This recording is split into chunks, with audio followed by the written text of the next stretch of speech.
Le Stade Rochelais défie le Loup Rugby pour cette deuxième journée de top 14 dans un match délocalisé au stade Raymond Kopa, entre habituels du club de football du SCO d'Angers, des Rochelais en bleu, maillot hommage au 15 de France avant le début de la Coupe du Monde. Et Hugo Reuss a ouvert le score sur pénalité à la 6e pour les Maritimes, mais ce sont bien les Gones que l'on retrouve à l'offensive à la 12e minute.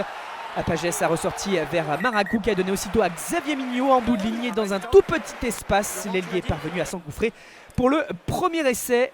Vu de derrière, on mesure bien le travail réalisé pour conclure malgré deux défenseurs. Réaction rochelaise à la 19e avec une défense qui monte vite mais des passes assurées.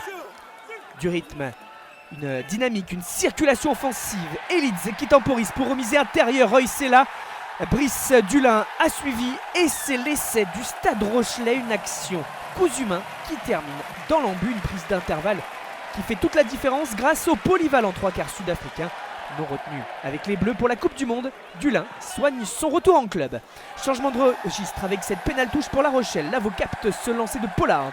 Ballon porté qui se met en place. Bamba à la faute, ce qui donne en plus une situation d'avantage.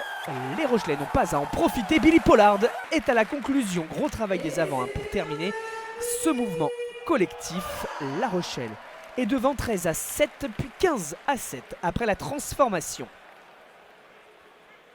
En seconde période, cette fois, Reuss a ajouté 3 points et les Rochelais continuent leur marche en avant. Des temps de jeu qui se répètent.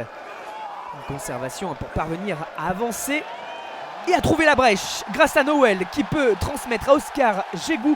Premier essai en top 14 pour ce jeune troisième ligne de 20 ans formé au club. L'ailier anglais Jack Nowell fait parler son talent sur cet essai. 58e minute, Botta et Lyon tentent de percuter en sortie de mêlée pour rester dans la partie. Ils sont repris à 5 mètres mais avantage en cours. Ballon qui sort.